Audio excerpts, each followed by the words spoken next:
Reverendos diáconos, queridos irmãos e irmãs, vocês sabem que todo sábado a igreja nos permite que nós voltemos o nosso olhar à Virgem Maria. Isso porque uma das tradições mais antigas atesta-nos que o dia em que Ana deu à luz era um dia de sábado. Por isso, todo sábado a igreja lembra-se daquele sábado bendito em que a Virgem Maria nasceu. E sábado, para um judeu, é o dia do repouso, é o dia em que Deus descansou. Bom, estamos num sábado de carnaval.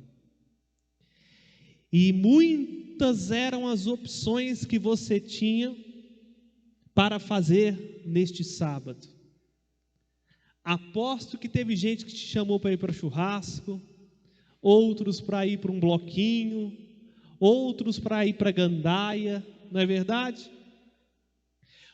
Alguns se opuseram porque você viria para cá e começou aquela ladainha da murmuração na sua casa. Lá vai para a igreja de novo. Em pleno carnaval, em vez de ficar com a família, está indo para a igreja.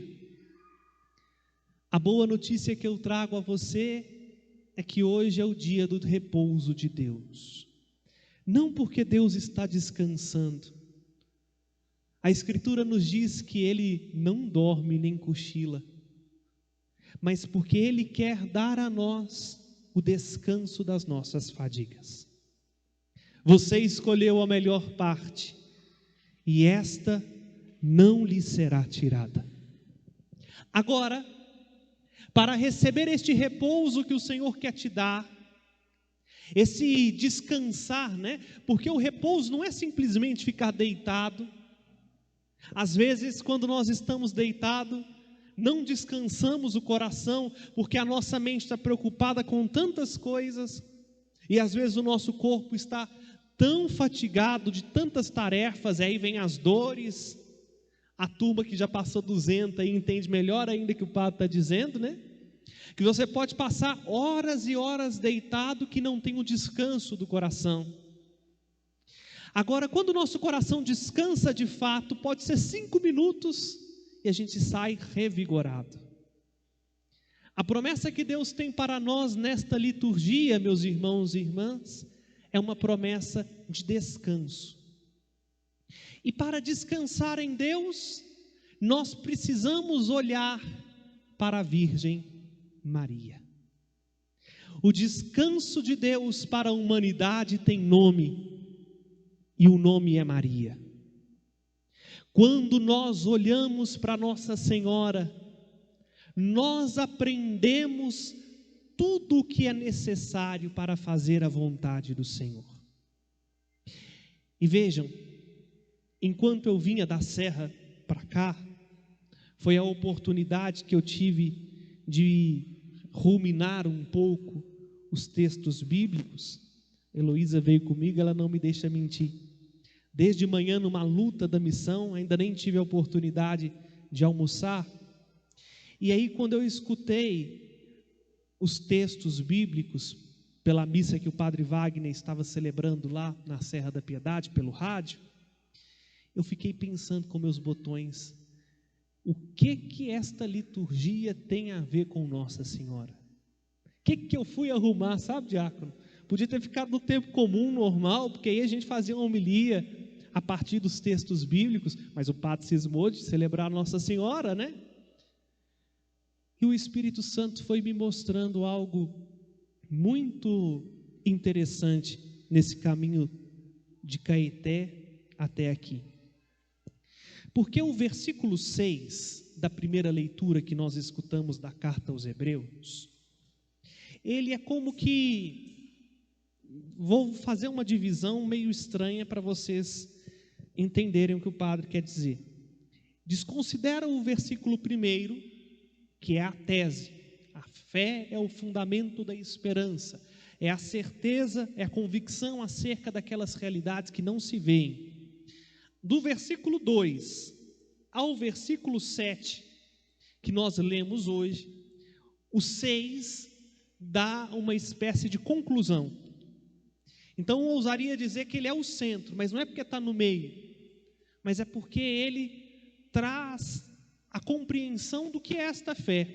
E diz assim o autor da carta aos Hebreus: sem a fé é impossível ser-lhe agradável, pois aquele que se aproxima de Deus deve crer que Ele existe e que recompensam os que procuram.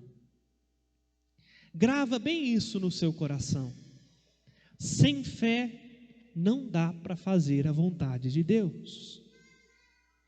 E vivemos numa igreja esquisitada. Desculpe minha franqueza, porque nós trabalhamos com a fé, mas nós não vivemos da fé. Cada vez mais aumentam números de católicos que já nem sabem mais em que acreditam ou se acreditam. E aí não precisam se escandalizar, tem padre, bispo, que há muito tempo já perderam a fé. E continuam, não porque são mal intencionados, mas quando a gente perde a fé, alguma coisa tem que pôr no lugar, né? Ainda mais se for ordenado. O que a gente vai fazer da nossa vida de padre, se nós não temos fé, diácono sem fé? Alguma coisa tem que preencher o lugar. E aí começa a fazer da igreja uma grande ONG, voltada, Deus sabe lá para o quê? Aí começam-se este cenário terrível que nós estamos assistindo dentro da nossa igreja, porque se troca Deus por um partido político, se troca o evangelho por uma pauta social, e começam-se a fazer as obras de caridade como se elas fossem o fim em si mesmas. Aqui a primeira leitura de hoje nos mostra com muita clareza o que é a fé. A fé é a capacidade do coração de esperar não no resultado das nossas obras, mas de esperar em Deus. Quem tem fé sabe esperar. E quem vive de fé já começa a se preparar para receber aquilo que espera. A fé é o que faz, por exemplo, você sair da sua casa às 6 da madrugada, ficar plantado debaixo de uma tendinha, que nós chamamos de ponto de ônibus, porque você tem certeza que às 6h05 o ônibus passa lá. Quem te deu certeza que o ônibus vai passar lá às 6h05? Tem hora que é 6h10, 15, 20, né? A gente que depende do transporte público sabe como que a coisa é. Mas quem te deu esta certeza? Esta certeza, se nós fôssemos trocar em miúdos, é a fé. Quem vive da fé já começa no agora a experimentar aquilo que ele nem viu ainda, mas tem uma firme convicção de que aquilo que ele espera não é ilusão. Os discípulos não tinham fé ainda. E mais, há 2 tipos de fé. O nosso catecismo diz que a fé que todos nós recebemos no nosso batismo é uma virtude teologal, a fé, e que nos faz dar o assentimento do coração, isto é, que a gente entregue o nosso coração totalmente a Deus. Mas há ainda um outro tipo da fé, ou um modo mais intenso de viver a fé, que é uma fé carisma, a fé enquanto dom do Espírito Santo. E este carisma da fé, vou falar fé carismática, mas não confundam com a renovação carismática católica. É carismática porque é um carisma do Espírito Santo. Este carisma é dado pelo Espírito Santo em favor da igreja, àqueles que lhe pedem. E este carisma da fé faz com que a fé, virtude que você recebeu no dia do seu batismo, você a viva de uma maneira sobrenatural, de uma maneira extraordinária. Muitos santos tiveram este carisma da fé. E a gente fica olhando para os santos e nos perguntamos assim: como ele foi capaz de fazer o que fez? Ora, por dom do Espírito Santo. Ele tinha fé. E o que a fé faz? A fé faz com que você comece a se comportar, a se preparar, a viver já agora com a certeza daquilo que você espera.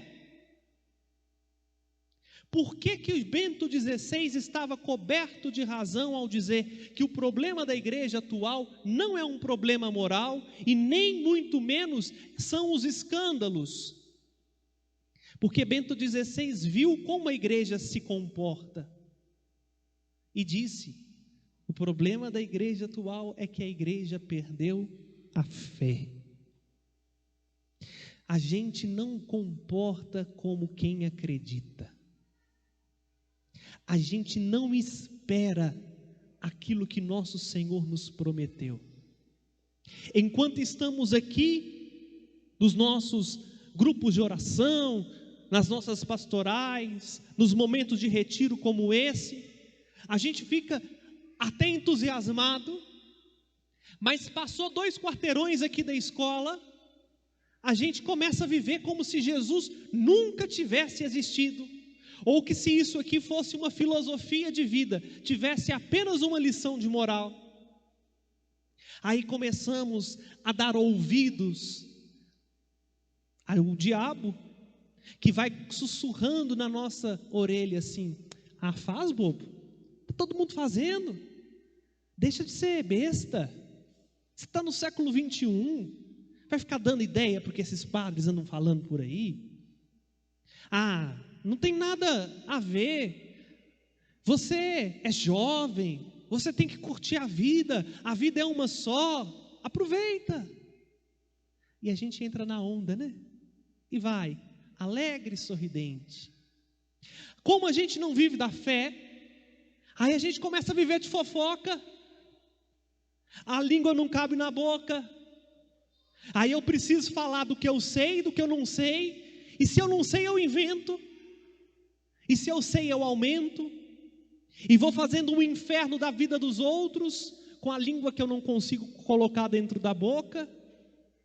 Porque eu tenho fé naquilo que me convém, mas há muito tempo eu já não vivo de fé. Entendam, se nós vivermos da fé, as nossas ações já começam a demonstrar aquilo que eu estou esperando. Pergunta para quem está do seu lado aí, para ele não cochilar: o que você está esperando, hein?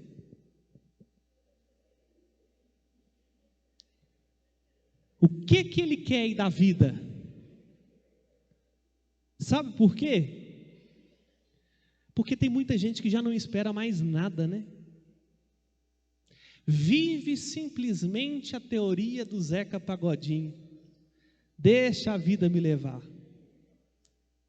Já não tem mais uma perspectiva nem para o futuro deste mundo, nem muito menos para o mundo que há de vir. É triste, porque se a gente perde a fé, a gente perde o sentido de viver. Aí, os dias vão sendo só mais um amontoado de números no calendário. Não tem diferença mais segunda, terça, quarta, quinta, sexta, janeiro, fevereiro, março, abril e etc. A vida vai ficando desbotada, sem sabor, porque o que tempera a nossa vida é justamente a esperança, e nós vivemos da esperança. Aliás, se nós formos sinceros, o ser humano é um ser de expectativa. O tempo todo nós estamos esperando, a gente só não presta atenção que a gente está esperando. Tem gente, por exemplo, que está esperando a missa acabar logo, porque o padre está falando muito. Outros estão esperando uma boa notícia de alguém que está internado. Outros estão literalmente esperando um bebê. A gente vive de espera. E iludidos que somos, porque muitas coisas daquilo que nós esperamos não vão acontecer. E aí, a gente precisa distorcer o mundo, a nossa história, para nos iludir de que aquilo tem fundamento. Enquanto, na verdade, se nós vivêssemos de fé, nós esperaríamos coisas que de fato valem a pena. Vou dar um exemplo para você entender. Fé é como alguém que ouviu que vai receber de mim este livro, o lecionário.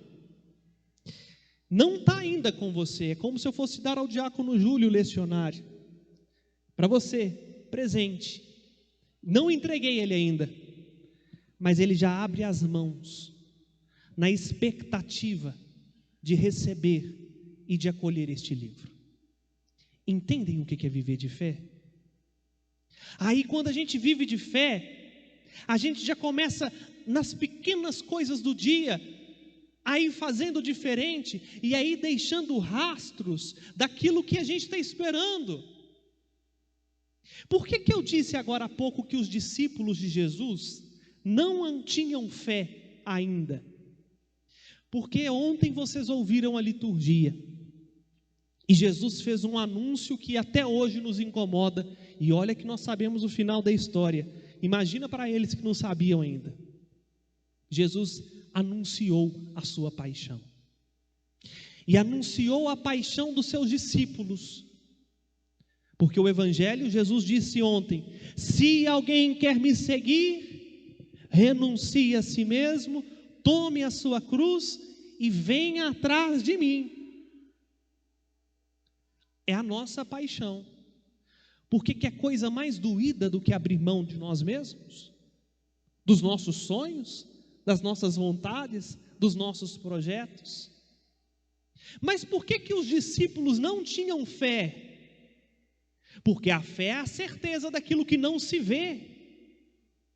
Eles não tinham visto ainda o fulgor da glória de Deus, porque vejam, Jesus era só mais um ser humano. Me entendam, eu não quero cometer heresia, vou colocar isso aqui em muitas aspas. Imagina você que na época só ouviu falar de Jesus e visse Jesus com os olhos da sua carne. Era um homem como qualquer outro homem, 2 braços, 2 pernas, cabelo, barba. E o que fazia com que as pessoas fossem salvas por Jesus não era a sua aparência, não era a contemplação da sua glória, porque o que as pessoas viam era o Jesus humano, e ele é humano, é o Deus que se fez homem, mas olhando para aquele homem, as pessoas acreditavam na sua divindade. É por isso que muitas vezes Jesus, ao realizar uma cura, dizia assim: tua fé te salvou. Porque elas eram capazes de olhar para ele e ir para além daquilo que viam com os olhos. Agora que contradição! O grupo dos discípulos que escolheram Jesus, e mais, o grupo dos apóstolos que foram escolhidos por Jesus, não acreditavam que ele era Deus.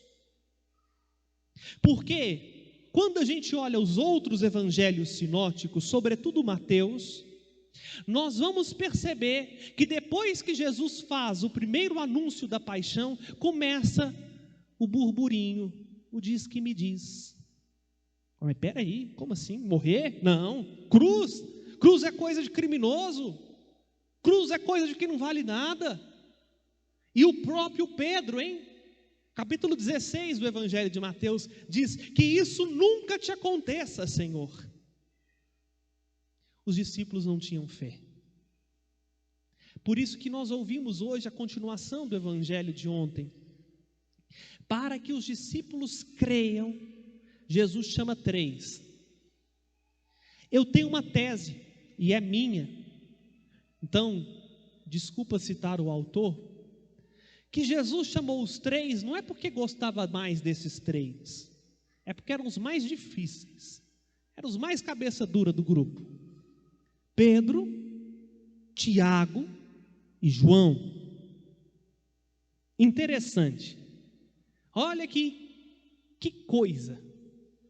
Pedro, o primeiro Papa, aquele que na mesma narrativa em Mateus, do anúncio da paixão, recebe a missão de ser pedra da igreja. João, o discípulo amado, o que nunca abandonou Jesus, mas que também queria um lugarzinho especial, né?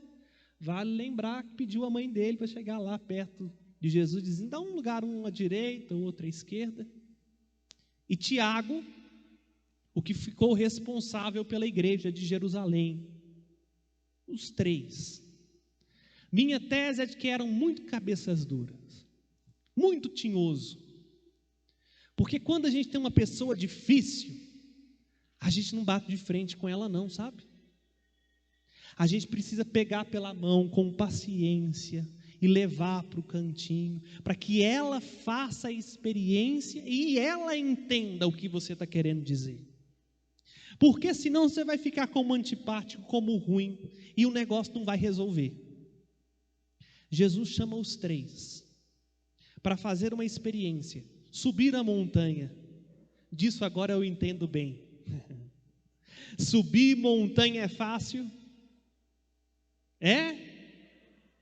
Quem não conhece está convidado a subir a Serra da Piedade. Esses meninos hoje estão com vida boa. Na época que eu era seminarista, subia lá da portaria até no alto, 7 quilômetros. Agora é só 2,5 quilômetros. Dom Valmor está ficando mais velho, está ficando bonzinho. Mas esses 2,5 quilômetros é fácil, Vinícius? E se estiver levando mochila, bagagem, prepara. Uma garrafinha d'água que começa pesando 100 gramas, termina num peso de um elefante. E quando você chega lá em cima, você dá graças a Deus porque chegou. E já não sabe mais o que você quer, se é água, se é deitar, se é tirar a camisa porque está suado, você não sabe mais o que você quer. Jesus convida os 3 cabecinha dura para subir o monte. E lá no alto do monte, Jesus mostra diante dos olhos dele aquilo que eles não conseguiam enxergar. Jesus mostra que ele é Deus, que ele é o cumprimento perfeito da palavra, porque Moisés, símbolo da lei, Elias, o maior de todos os profetas. Para um judeu, a Sagrada Escritura era chamada de lei e os profetas. Quem está entre a lei e os profetas no meio? O Cristo. Não foi assim que eles viram? Jesus, com a sua glória, e a imagem da glória de Deus é essa, resplandecente de luz, e ao lado dele Moisés e Elias, e não basta, a Trindade estava ali. O Espírito Santo os encobriu, a nuvem os encobriu, e da nuvem se ouviu a voz do Pai, que diz: este é o meu filho, escutai-o. Vejam, meus irmãos e irmãs, nosso Senhor quer nos dar o descanso, porque eu tenho certeza que apesar da dificuldade deles de terem subido aquela montanha e enfrentado a crítica e a oposição de tantos, o que eles viram lá no alto valeu radicalmente tudo aquilo que eles fizeram até chegar lá em cima. Tanto assim é que nunca mais, a não ser no anúncio da paixão, no dia da paixão, se ouviu dizer que esses 3 cabecinhas duras causou tumulto no grupo dos discípulos. Por quê? Porque quando as coisas que eles viam com os olhos dele começavam a fugir da compreensão da cabecinha deles, eles lembravam daquilo que eles experimentaram no alto da montanha e ousavam esperar nas coisas que Jesus prometia. Você está entendendo o que nós vamos viver aqui? Porque agora você sobe uma outra montanha, o Monte do Calvário. Porque cada vez que nós celebramos a Eucaristia, nós comparecemos diante da cruz do Senhor. E aqui neste altar, os seus olhos vai ver, não a glória de Deus, não a humanidade de Deus, você vai ver pão e vinho. É isso que São Tomás de Aquino cantou no Adoro te devote, né? Como lá numa das estrofes diz assim: sua divindade não se viu na cruz. Não é verdade? Você olha para a cruz, olha lá para a cruz. Quem em sã consciência, simplesmente usando a razão, olhando para a cruz, diz: tem um Deus ali? Não vê. É um homem, um ser humano. Do mesmo modo como não se viu a divindade na cruz, diz São Tomás de Aquino, nem a humanidade se vê aqui neste altar. Porque aqui na hora que o padre levantar e disser, eis o Cordeiro de Deus, vocês não vão enxergar um ser humano. Se enxergarem, me avisa que eu tenho um oftalmologista muito bom. O que vocês vão enxergar é pão. Mas na cruz ele não deixou de ser Deus. No pão e no vinho, ele não deixou de ser Deus e homem. Como diz Tomás de Aquino, e aqui eu termino a citação: sua humanidade não se viu à cruz, nem a sua divindade vê-se aqui Jesus. Ambas eu confesso, como o bom ladrão, e espero um dia a eterna mansão. O que faz com que a gente olhe para o pão, para o vinho, para a cruz e espere o Tabor? A fé. E aí Deus nos dá um presente, um grande presente, que eu disse que é o descanso. Qual é o descanso de Deus para nós? Eu comecei a homilia falando, tem nome e sobrenome. Qual é o nome? Qual que é o nome? Maria. Maria é o descanso de Deus para nós. Por quê? Olhando para Maria, nós aprendemos o que é viver de fé. A música que a menina havia me pedido agora veio. Maria santa e fiel, pode ser? Mãe do novo homem, do Eugênio Jorge. Porque Maria é aquela que nunca hesitou em esperar tudo o que o Senhor lhe prometeu. Maria estava na transfiguração. Maria foi no dia do domingo caçar Jesus no túmulo. Mas Maria estava ao pé da cruz? Estava. Porque Maria não precisava de manifestações da glória, ela tinha fé, ela sabia que aquele menino que ela gerou, é aquele que a criou, que ele é Deus. Maria não precisava de ver o céu aberto, o Espírito Santo, Deus falando, porque ela já cria de todo o seu coração, que aquele menino era o seu Salvador. E justamente por isso, Maria não vai para o Tabor, porque a cada momento da vida dela, ela contemplava a glória dele, no silêncio, no anonimato, porque Maria estava presente em toda a vida de Jesus, mas a gente não vê falar de Maria o tempo todo, mas ela estava lá, ouvindo o que tinha que ouvir, vendo o que tinha que ver, e mais, fazendo o que precisava ser feito, sem murmurar, sem reclamar, sem se perguntar onde Deus estava.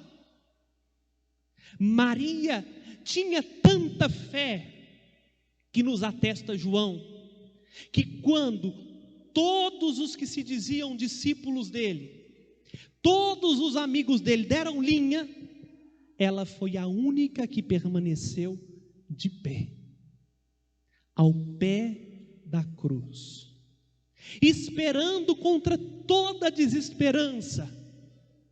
Porque quem aqui é mãe, levanta a mão.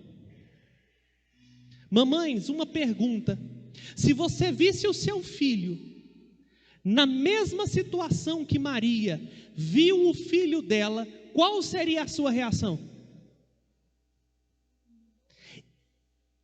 Um desespero. E diante da impotência de não poder fazer nada, muito provavelmente uma dor avassaladora. A dor feriu o coração de Maria, mas ela permaneceu firme, porque diante da cruz, eu assim rezo e medito, eu fico imaginando Nossa Senhora, olhando para o seu filho, expirando, dando o último suspiro, e professando aquilo que Paulo nos relatou na sua carta. Ela disse na sua alma: eu sei em quem eu coloquei a minha confiança, e não serei envergonhada. Entendam o que é viver de fé? A fé faz com que a gente já espere no agora aquilo que o Senhor vai realizar no futuro. Maria não viu o Tabor, mas já no pé da cruz, Maria esperava a ressurreição. Maria não subiu uma montanha para ter certeza de que o menino que ela gerou é o coração da Trindade, que é ele que Moisés havia anunciado, que era dele que os profetas predisseram. Mas Maria subiu a montanha da cruz para testemunhar: se ele me quer aqui, aqui eu estarei, porque ele me prometeu, e eu não serei envergonhada. Entendam por que Maria é o presente de Deus para nós? Porque ela não tem nada de diferente de mim e de você, humana em tudo semelhante a nós. Foi preservada do pecado, sim, mas ela não foi predestinada no sentido que a gente entende, que só tinha que viver aquilo e não outro jeito. Maria era livre. Depois que Jesus nasceu, então, mais livre ainda. Podia ter virado as costas para Deus e falar assim: agora eu faço o que eu quero da minha vida. Não. Maria ousou viver de fé. E se nós vivermos de fé, meus irmãos e irmãs, você pode estar no olho do furacão, que você terá repouso, você terá descanso, e você saberá: eu sei em quem eu coloquei a minha confiança. Uma última pergunta para a pessoa que está do seu outro lado: você sabe em quem você colocou sua confiança? Pergunta para ela aí. E diga para ela: se a sua confiança não estiver em Jesus, corre para o colo de Nossa Senhora. Entendeu? Porque é isso que Maria faz conosco. Ela nos ensina a esperar no Senhor. Por favor, nós vamos pedir a ela esta graça nesse momento, que ela nos ajude a viver aquilo que nós somos. Nós não somos qualquer coisa, nós somos escolhidos, não porque somos melhores, talvez porque somos os piores, sim. E falo isso com toda a sinceridade do meu coração. Bendito seja Deus porque me fez padre, Porque se talvez Deus não tivesse me chamado para ser padre, eu estaria como o pior dos piores no mundo, porque eu me conheço. Eu conheço as minhas baixezas e justamente por isso Deus me escolheu. Não é porque sou santo, por isso, por aquilo outro, não. Talvez Deus te trouxe aqui hoje porque você seja o pior dos piores. Mas Deus não olha para as nossas misérias, Deus olha para o nosso coração. Por isso Ele não desiste de você, por isso Ele não desistiu de mim, e nem vai desistir desta multidão lá fora, que vive como se Ele não existisse. Mas porque você é escolhido para estar aqui nesta tarde, o Senhor pede de você apenas uma coisa: confia em mim. Confia em mim como minha serva escolhida confiou. Abra-se a mim como Maria se abriu, porque sem fé é impossível de conhecer a Deus. Ninguém neste mundo conheceu mais a Deus do que Maria, porque ela teceu Deus nas suas entranhas. Ela viveu com Deus na sua casa, e onde o Deus que ela gerou estava, ela estava também. Isto porque ela acreditou. Assim disse Isabel para ela, né? Bem-aventurada é aquela que acreditou. Você pode dizer isso para você: bem-aventurado é aquele que acreditou, bem-aventurada é aquela que acreditou. Feliz é você que sabe em quem você coloca a sua esperança. Mas agora está na hora, meu filho, está na hora, minha filha, de viver como quem acredita, de fazer a sua parte, de abrir a mão para receber o presente que Deus deu para você. E olhos alguns jamais contemplaram, ouvido algum jamais ouviu, mão nenhuma tocou aquilo que Deus tem preparado para aqueles que nele creem. Venha a fé que você recebeu no seu batismo agora te dar força, para que você comece lá na sua casa, ao sair daqui hoje, a fazer diferente, a temperar a sua vida com o dom da fé, a temperar o seu trabalho com o seu testemunho, sem muito falatório, mas com a sua presença, de alguém que faz diferente do que a multidão faz, não porque está interessada num milagre, não porque está querendo de Deus grandes coisas, mas porque sabe a qual Deus está servindo, e sabe, ainda que eu passe pelo vale das sombras da morte, Ele me prometeu que estaria comigo. Esta mulher tem muito para nos ensinar. É por isso que eu convido você agora a fechar os seus olhos e com suas palavras entregar-se totalmente nas mãos de Nossa Senhora. Não é nas mãos de Jesus, nem muito menos na mão do Espírito Santo. Eu tenho consciência do que eu estou fazendo. É nas mãos de Maria. Coloque-se totalmente agora nas mãos da Virgem Maria, porque ela é a mulher fiel. E nunca, diz São Bernardo, nunca se ouviu dizer que alguma pessoa que tivesse confiado nela tivesse ficado desamparado. É esta confiança que nós temos que nos animar nessa tarde, para que você entregue a Nossa Senhora o seu impossível e o seu possível, mas principalmente para que você peça a Nossa Senhora: Maria, reaviva em mim o dom da fé. Peça a Maria que ela interceda por você, interceda pela sua família, para que o Senhor te conceda o dom do Espírito para reanimar a sua fé. Ela foi quem fez com que os discípulos não se afastassem da ressurreição até Pentecostes. Atos 1 diz: todos eles perseveravam em oração por causa de Maria. Entrega para Maria agora a sua infidelidade na oração, o seu cansaço, a sua falta de perseverança, e peça: Maria, me ajude a permanecer firme, fiel no testemunho. Ajude-me, Maria, a ter os olhos voltados para o céu, e por causa deste céu, começar aqui na terra uma nova vida. E é isso que nós vamos rezar, e vamos rezar assim cantando: Maria Santa e fiel,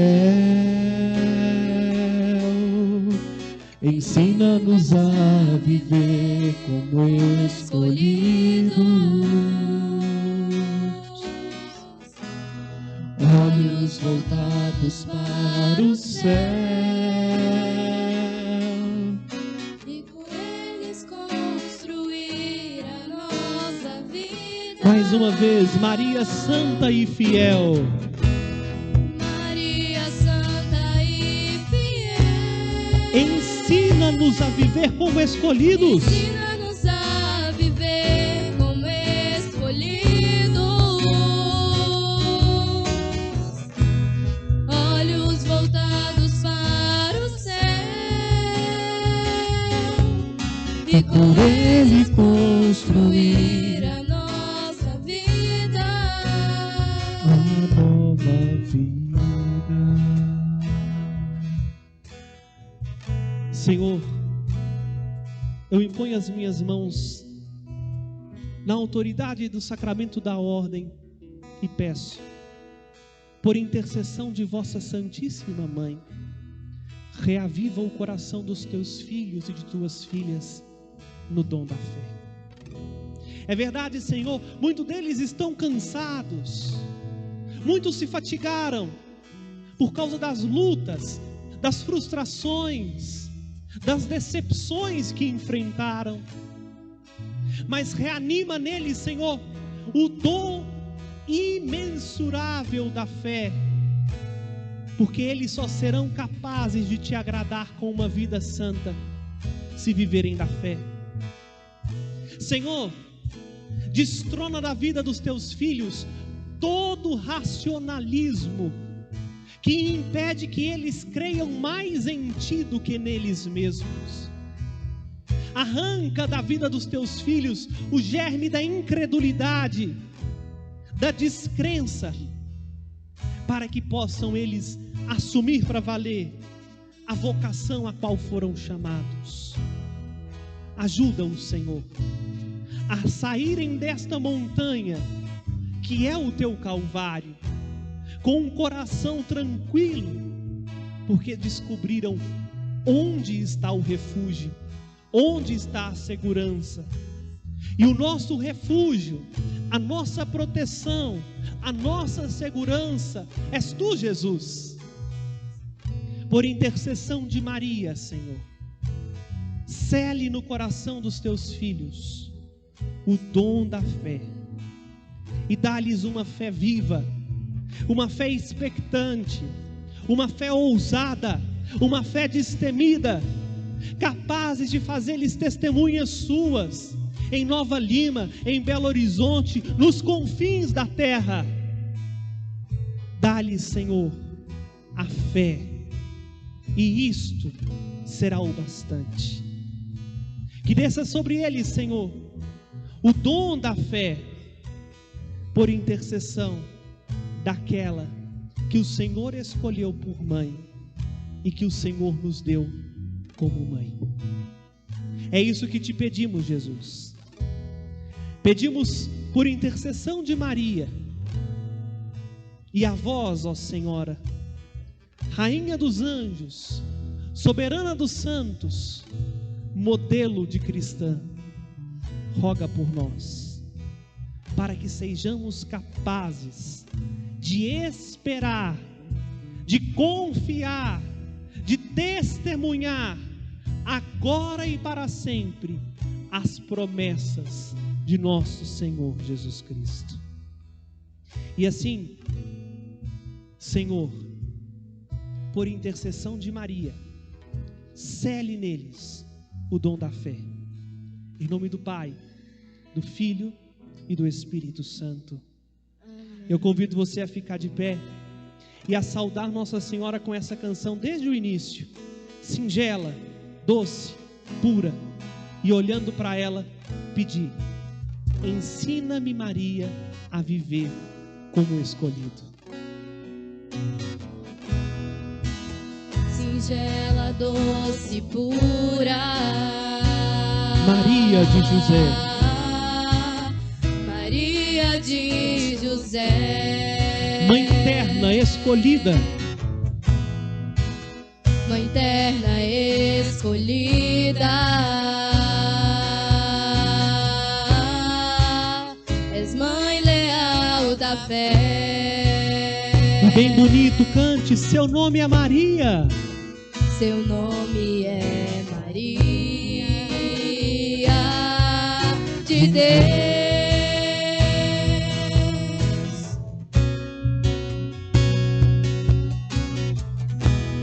Maria santa e fiel, ensina-nos a viver como escolhidos, olhos voltados para o céu, E por ele construir e por eles construir a nova vida. Maria santa e fiel, Maria santa e fiel, ensina-nos ensina-nos a viver como escolhidos, olhos voltados para o céu. olhos voltados para o céu, e por eles construir a nova vida. Rogai por nós, Santa Mãe de Deus. Para que sejamos dignos das promessas de Cristo. Amém.